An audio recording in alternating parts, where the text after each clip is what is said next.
Olá, que bom estarmos juntos mais uma vez, meditando na santa, maravilhosa Palavra de Deus. E hoje eu queria fazer uma meditação sobre o capítulo 4 do livro do profeta Daniel. É uma história que aconteceu na Babilônia com o homem mais poderoso da sua época, o rei Nabucodonosor. Vamos abrir lá então em Daniel capítulo 4, eu vou ler apenas alguns versos e vou comentando o capítulo, né? Que é um capítulo extremamente rico. E já trago aqui o título da nossa mensagem: O céu comanda. Exatamente isso.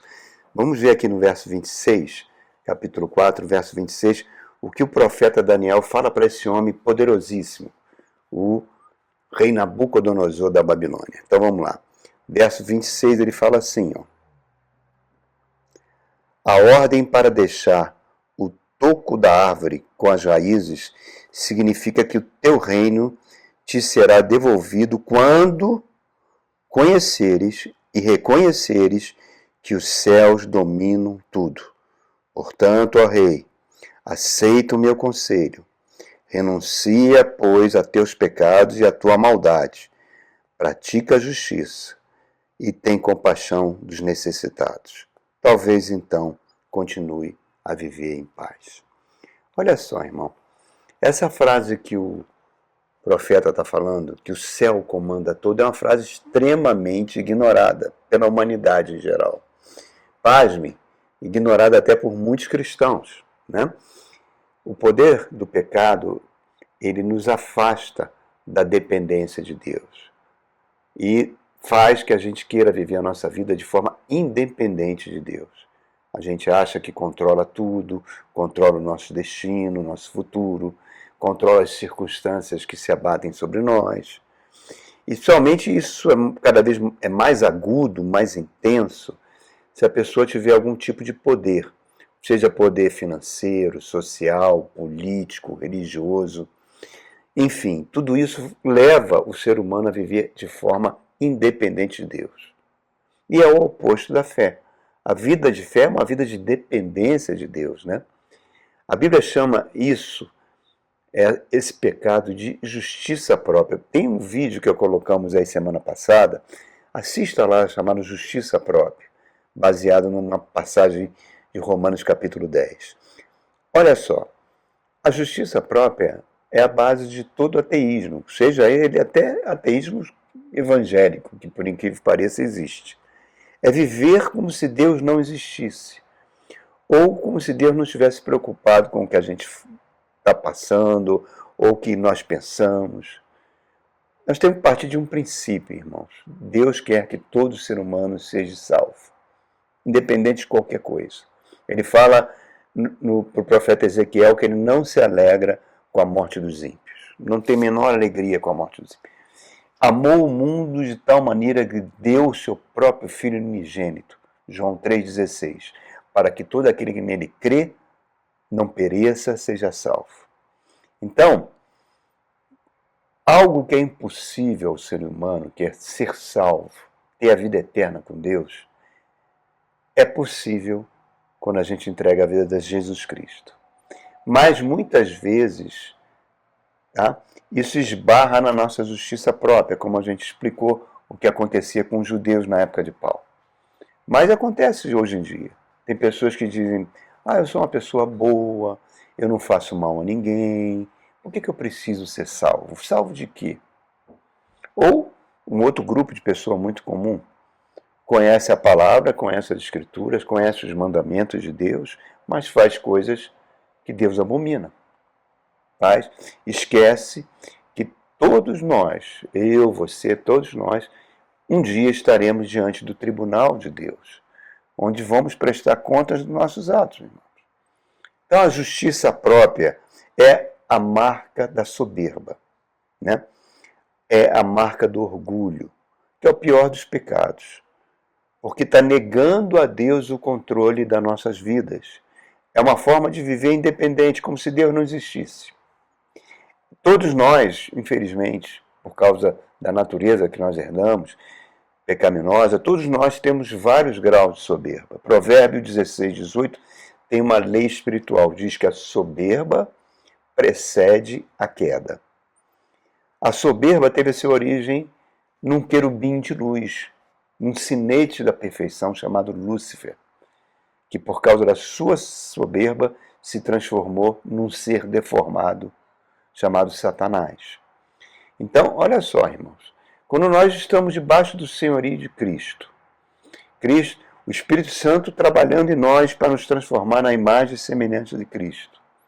Se nós permitirmos que a soberba dirija nossos atos, nós vamos, cedo ou tarde, ser disciplinados por Deus. Porque Ele não quer que o orgulho e a soberba nos domine e nos afaste de Ele de forma definitiva. Então, olha só, quando a gente lê esse capítulo 4 aqui do livro do profeta Daniel, cabe um contexto, né? Quando Deus prometeu a Abraão que daria aquela região, aquela terra toda, a Palestina, para a sua descendência, e com o objetivo de que cumprir a promessa que ele seria bênção para todas as nações, e essa bênção se manifestaria no nascimento da criança prometida a Eva, o Senhor Jesus Cristo, nasceria naquela terra, né? Os descendentes de Abraão ficaram escravos no Egito por 440 anos, voltaram graças a uma intervenção sobrenatural de Deus, voltaram, atravessaram o deserto e ocuparam, começar com Josué e depois com o período dos juízes, período dos reis, viveram e ocuparam durante alguns séculos a região que hoje nós conhecemos como Palestina, como Israel, né? Pois bem, pouco a pouco esse povo foi se afastando da lei de Deus. No período de juízes foi muito claro isso. E eles foram se degradando, eles foram absorvendo a cultura cananeia, a religião cananeia, de tal forma que praticamente se esqueceram das leis de Deus. Os sacerdotes não pregavam mais a palavra. Falsos profetas o tempo todo ensinando coisas terríveis. E eles absorveram isso. Instituíram as prostitutas cultuais. Prostitutas que faziam um pseudo-culto a Deus, onde acontecia verdadeiras orgias. Instituíram sacrifício de criança a demônios, a deuses babilônicos, né? A Moloque principalmente. Então, isso foi chegando num nível tão grande de pecado que Deus foi sempre avisando por meio dos seus profetas que Ele não iria permitir isso. E realmente não permitiu. Quando Israel se separa em dois, o Reino do Norte, mais ou menos aí, vamos pegar em uns 600 anos antes de Cristo, ele desaparece porque os assírios exterminam as 10 tribos do norte. Sobrou apenas o reino de Judá, que ainda tinha um temor a Deus, mas esse temor foi cada vez se degradando. E quando chega na época do profeta Jeremias, o nível de corrupção era imenso. E Jeremias começa a alertar o rei de Israel, na época era Joaquim, e fala com ele, olha, Deus vai levantar uma pequena cidade, uma cidade-estado, a Babilônia, e vai mandar o seu rei com as suas tropas fazer uma disciplina aqui na cidade. Porque vocês chegaram num nível de pecado que não tem mais condições de continuar. Então, aceitem o jugo da Babilônia. E foi isso que aconteceu. O rei Joaquim acabou aceitando, né, fazendo um acordo ali entre as duas nações, mas logo depois ele foi procurar ajuda no Egito, e Nabucodonosor veio com as suas tropas, ainda não destruiu Jerusalém, ainda não destruiu o país, mas levou Joaquim preso para a Babilônia e colocou o sobrinho dele, Zedequias, no poder, com ordens expressas que ele mantivesse a obediência à Babilônia. Pois bem, Zedequias desobedece essa ordem, vai buscar o faraó para pedir auxílio. Jeremias alerta ele que ele não deveria fazer isso, que ele estava indo contra a vontade de Deus, que Deus enviou Nabucodonosor com o intuito de disciplinar a nação. Inclusive ele fala, Nabucodonosor, meu servo, manda ele se submeter ao jugo da Babilônia. Enfim, os capitães dos exércitos lá de Israel chamaram Jeremias de traidor, mandam ele na prisão, jogam ele num poço de lama para morrer, enfim, ele sofre barbaridades, até que Nabucodonosor realmente vem e cumpre a ordem de Deus, destrói completamente a nação, incendeia Jerusalém e acaba com o templo de Salomão, o primeiro templo, que estava há mais de 1000 anos em pé. E Jeremias tinha falado para Zedequias, olha, se você não obedecer, você será levado para a Babilônia, mas você não vai ver a Babilônia.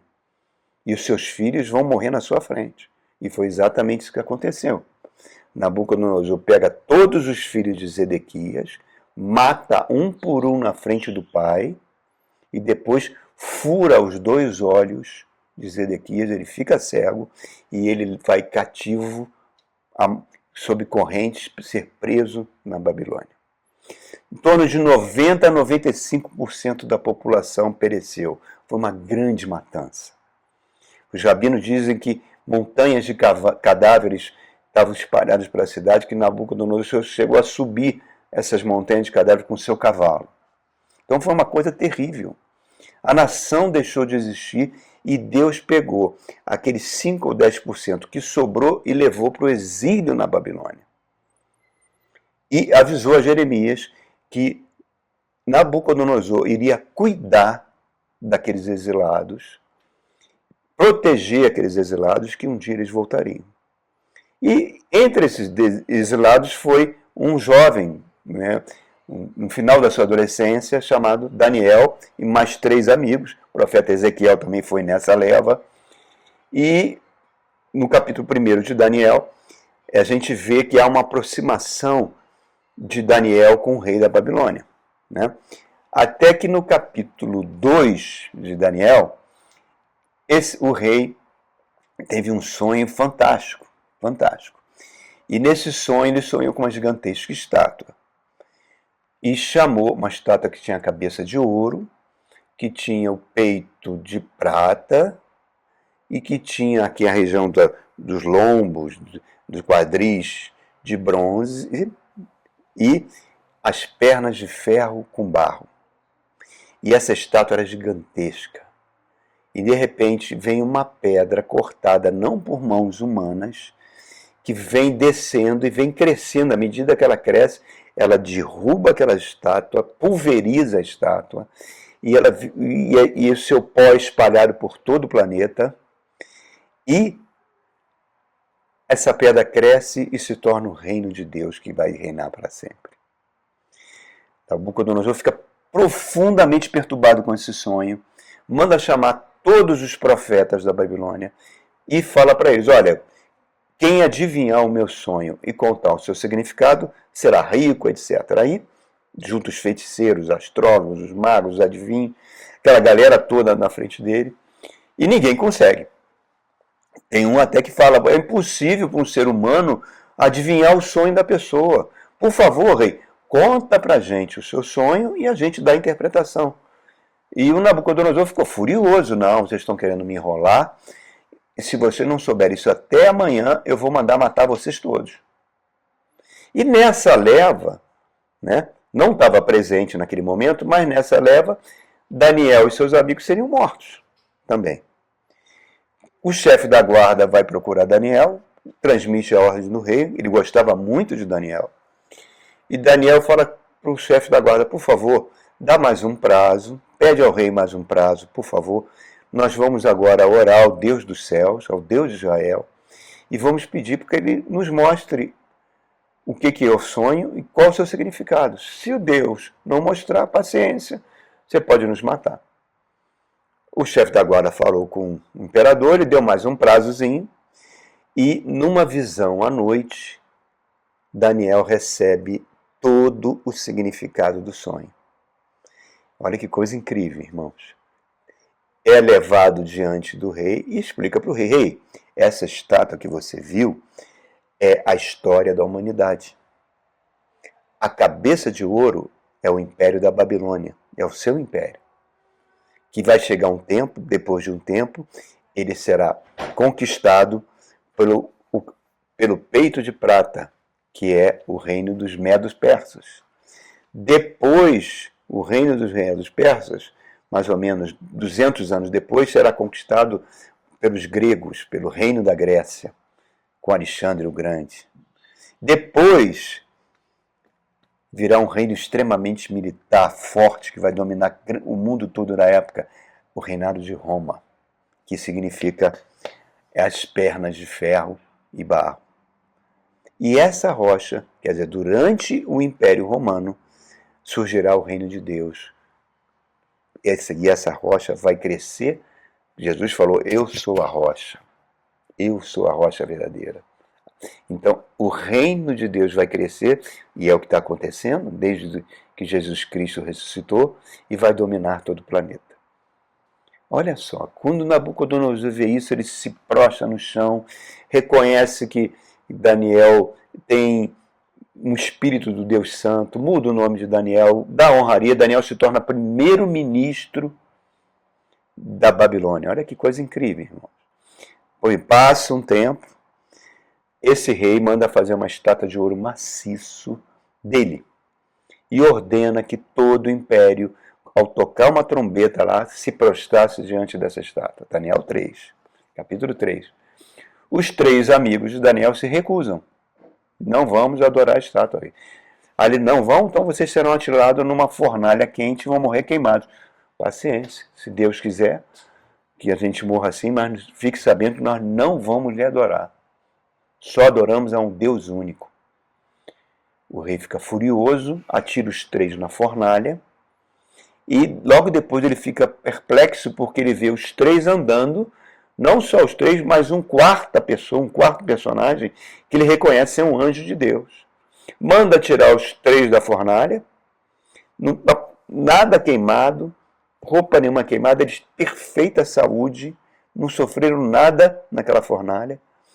Aí novamente Nabucodonosor, né, reconhece o senhorio de Deus. Aí entramos no capítulo 4. Quando você entra no capítulo 4, logo nas primeiras palavras aqui, olha o que Daniel fala, ó. O rei Nabucodonosor, aos homens de todas as nações, povos, línguas, que vivem no mundo inteiro, paz e prosperidade, tenho a satisfação de falar a respeito dos sinais e das maravilhas que o Deus Altíssimo realizou a meu favor. Como são grandes os seus sinais, como são poderosas as suas maravilhas. E o seu reino é um reino eterno, e o seu domínio dura de geração a geração. Então, repare, estava quase convertido, quase crente, mas ele já reconhecia o domínio de Deus. Pois bem, observe o que está acontecendo aqui. Ele diz que estava tranquilo no seu palácio. Aí a gente vem para a verdade número 1. Ele tinha muito carinho, muito amor, porque Daniel era luz no seu reinado. Assim como você, que tem Cristo no seu coração, Jesus fala que você é luz do mundo.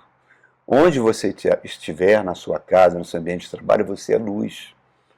Você recebe a orientação do Espírito Santo. Você consegue tirar qualquer ambiente maligno que tiver ali. Você é sal da terra.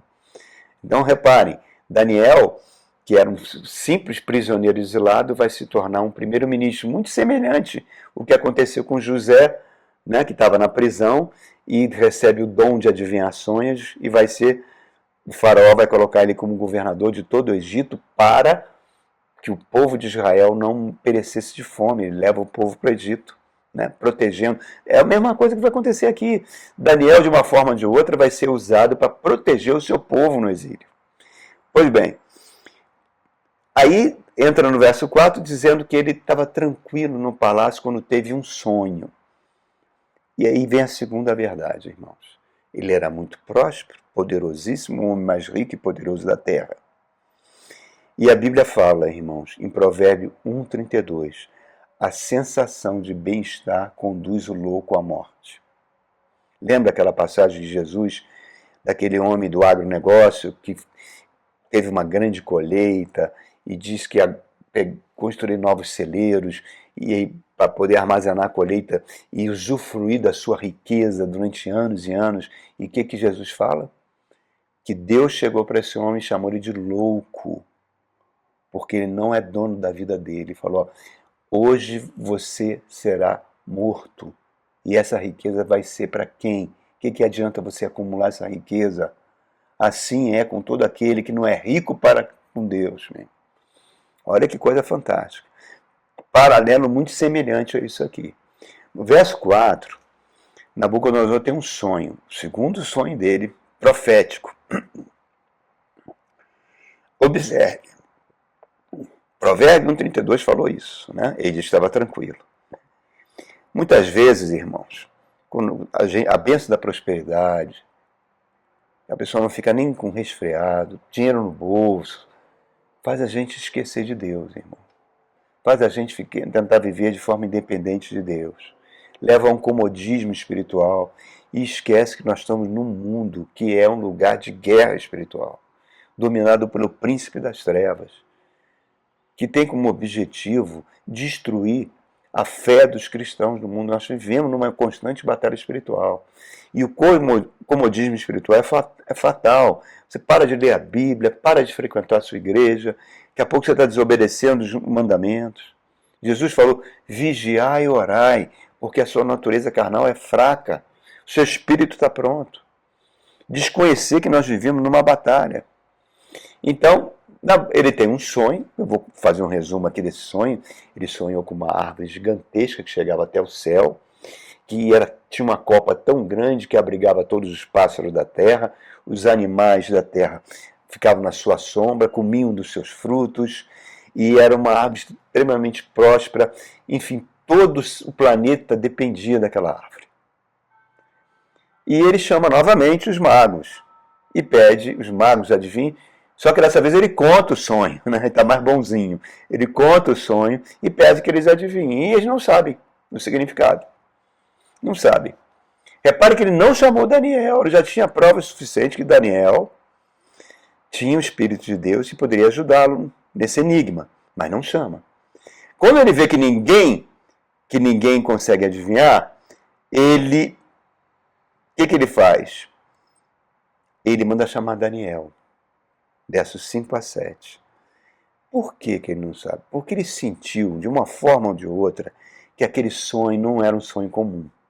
Era um sonho profético e, de alguma forma, estava ligado com o seu estilo de vida, com a sua conduta diante de Deus. É como se ele sentisse: o bicho vai pegar para mim. Eu não quero chamar Daniel aqui, porque... não sei, a consciência do ser humano sempre acusa a mim, a você, meu irmão, quando a gente pisa na bola. Nós somos igual a esse rei, a gente procura tentar fugir dessas coisas, né? Mas vamos empurrando com a barriga, né? Vamos varrendo para debaixo do tapete os nossos pecadinhos, e Deus sempre vai nos alertando. Às vezes com um sonho, às vezes alguém traz uma mensagem, enfim. E aí a verdade 3 é inútil você querer buscar conselhos, consultar pessoas que não nasceram de novo, irmãos. A psicologia tem um papel fundamental, é muito boa para organizar, entender a psique humana, mas um psicólogo que não tem Jesus no coração não vai entender coisas espirituais que acontecem com você. O homem natural não entende as coisas do espírito.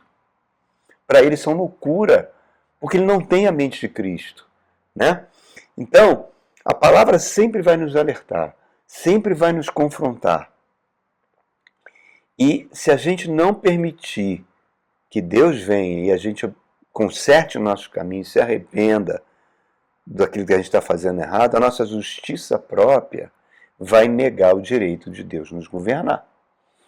Aí no verso 8 e 9, por fim, ele chama Daniel. Por quê? Porque não dá para fugir de Deus, irmão. Não dá para fugir de Deus. Tá? Ele reconhece que Daniel tem um Espírito Santo dentro dele, né? Que ele tem um poder espiritual, que todo cristão que tem Jesus como Senhor e Salvador tem esse poder. Lembra de Paulo?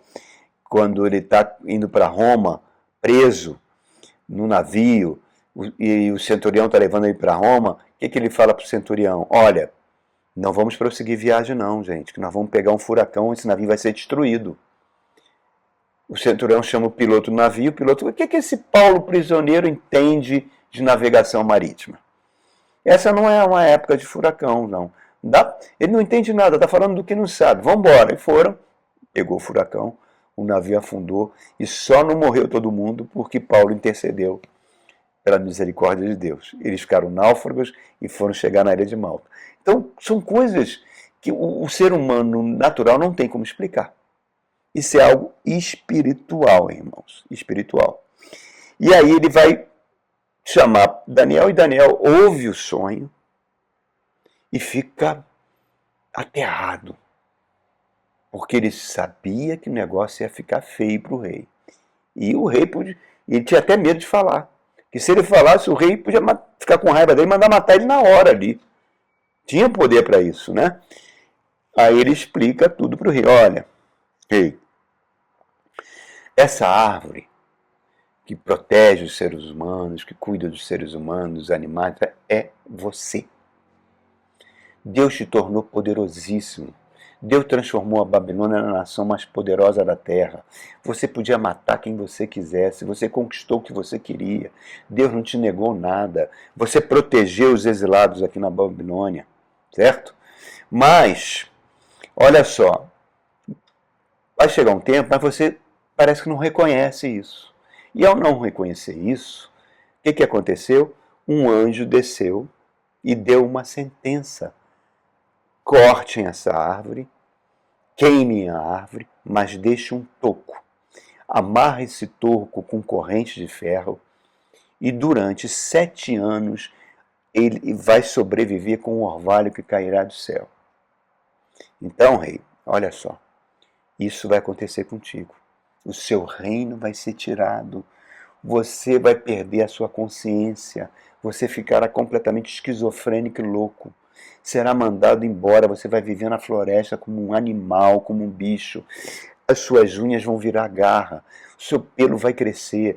E, em suma, até que você reconheça que o céu comanda tudo, que Deus é que coloca os homens no poder, dá o reino que Ele quer para qualquer um e tira quando Ele quer. Aí ele ouviu aquilo, ficou impactado, agradeceu a Daniel. Obrigado, Daniel, pode ir. E olha só, irmãos, no verso 18 a 23, né? Você vai ver na história, ele não faz nada. Ele não se arrepende, tá? Ele não pede perdão a Deus. Não, ele vai empurrando com a barriga aquilo. Passa-se um ano, ele está no seu terraço, admirando os jardins suspensos da Babilônia, né? Que era uma das maravilhas do mundo antigo, vendo o seu poder, o seu reino, e fala, olha como eu conquistei tudo isso, que maravilha, que eu sou o cara. Naquele momento, ele ouve a voz da sentença, um anjo fala, acabou para você, tirem o reino dele. Ele perde o juízo, fica completamente louco. A Bíblia não explica o que aconteceu. Se for um golpe militar, se for uma guerra civil, sei que ele perde o poder. É lançado na floresta e vai viver como um bicho. Ele sai do palácio e vai viver como um bicho durante 7 anos. Sujo, barba, roupas rasgadas, barba cresceu, cabelo cresceu, as unhas viraram garras. Depois de 7 anos, ele olha para o céu e a Bíblia diz que ele recobrou o juízo, caiu no chão, se arrependeu, chorou, clamou ao céu, né? E aquele antídoto que estava lá no verso 27 e 28 que a gente leu aqui, né? Porque Deus sempre mostra a saída antes de aplicar a disciplina. Ei, se arrependa, ajude os necessitados, pratique a justiça, pare de fazer maldade, seja uma pessoa boa, seja um instrumento do meu amor. Ele ignorou esse conselho, como muitos de nós ignoramos os conselhos que recebemos e queremos continuar na nossa vida de pecado. Às vezes você vê a pessoa em adultério, fala, para com isso, irmão. Tu vai acabar com a tua família, acabar com o teu casamento. Ou você para de ser corrupto, para de fazer práticas corruptas, financeiras corruptas. E muitos crentes acham que não, irmão, isso é obra da lei, Jesus já revogou a lei, estamos no período da graça. Não, Jesus não revogou a lei não, meu irmão. A lei de Deus está aí para ser cumprida. Ela tem um caráter moral e ético. E Deus vai nos cobrar por isso. A lei não foi revogada. Ele falou, passarão céus e terra e nenhum tio da lei será retirado. E Jesus fala, eu vim para cumprir a lei. O que acontece agora é que nenhum ser humano tem condições de cumprir os requisitos da lei, mas por isso, após a ressurreição de Jesus, o Espírito Santo foi enviado para nos ajudar a cumprir a lei. E muitas vezes a gente faz como Nabucodonosor, passou um ano, não fez nada, ignorou a advertência, esqueceu que Deus estava dando um tempo para ele se arrepender, né? Ele continuou prosperando, tudo estava dando certo. Né? Às vezes você fala com alguém, você é um pastor fanático, você enxerga pecado em tudo. Isso é um problema da justiça própria, ela nos cega. Você está equivocado, ao meu respeito, tem inveja de mim, né? Sua visão é muito preconceituosa, é distorcida, eu não sou assim. Sabe o que é isso, irmão? Imagina uma pessoa com um terno caríssimo. Sei lá, não sei nem qual é o terno caríssimo, mas digamos que seja um terno Armani, sei lá. Com aquele terno elegante, custa uma fortuna. Só que ele não vê uma mancha de maionese no paletó do terno. E todo mundo está vendo a mancha de maionese, menos ele. Isso muitas vezes é a vida do pecador, irmão. Ele está cometendo pecados, todos ao seu redor estão vendo que ele está pisando na bola, mas ele, por causa da sua cegueira, da sua justiça própria, não admite isso. Aí no verso 31, 33, olha só, lá no final do capítulo 4, quando o juízo de Nabucodonosor volta, ele se arrepende, pede perdão, ele é reconstituído ao reino. Não sabemos o que aconteceu em termos políticos, né? Quem estava no poder, de alguma forma, trouxe ele de volta. E olha o verso 31, 33, que termina o capítulo. Ele fala, ele é reconstituído, ele assume o poder novamente, então, naquele momento, verso 36, voltou-me o entendimento, eu recuperei a honra, a majestade, a glória do meu reino, meus conselheiros e os nobres me procuraram, meu trono foi restaurado, minha grandeza veio ainda maior. Agora eu, Nabucodonosor, louvo, exalto, glorifico o Rei dos céus, porque tudo que ele faz é certo. Porque tudo que ele faz é certo e todos os seus caminhos são justos. E ele tem poder para humilhar aqueles que vivem com arrogância. Em outras palavras, o céu comanda. A Bíblia fala, em Provérbios 29, que um homem de dura cerviz é advertido, mas não se arrepende. Então o que vai acontecer? Ele será quebrado sem cura. Aqui teve cura, mas muitas vezes a pessoa é teimosa, é irredutível, continua levando uma vida de pecado que desagrada a Deus, vai à igreja, ora, pede um perdão e continua na prática. Aguarde uma disciplina, irmão, porque Deus não vai querer que você vá para o inferno. Não vai querer. E é melhor que essa disciplina aconteça quando a gente está vivo. Pior não acontecer nada e você prosperar, morrer, e quando chegar diante de Deus, acontecer aquilo da parábola do rico e de Lázaro, né? Que o mendigo foi para o paraíso e o rico foi para o inferno. Então, se você tem Jesus, Deus não vai permitir que isso aconteça. Mas nós precisamos entender que o nosso Deus é santo, que o nosso Deus é amor e nosso Deus é justo. A disciplina de Deus, ela tem um tempo certo. Ela é dolorosa, irmãos. É dolorosa. Vai por mim. Até a gente aprender. Mas é melhor que ela aconteça do que a gente ter uma dura cerviz. A gente se acomodar e passar por coisa muito pior. Esse rei, gênio militar incrível que foi Nabucodonosor, ficou demente, mendigo, ornamento, garra suja, um homem acostumado à bajulação, um homem acostumado a ter poder, entendeu que o céu comanda tudo. O céu comanda a sua vida e a minha. O céu comanda o nosso trabalho. O céu comanda o nosso lar. Então que a gente possa levar a nossa vida, irmãos, com esse norte, com esse entendimento, e ter uma vida de dependência de Deus, porque o Senhor Jesus declarou: bem-aventurados humildes de espírito, porque deles é o reino de Deus. Está aí. Claro, mais claro do que isso, impossível.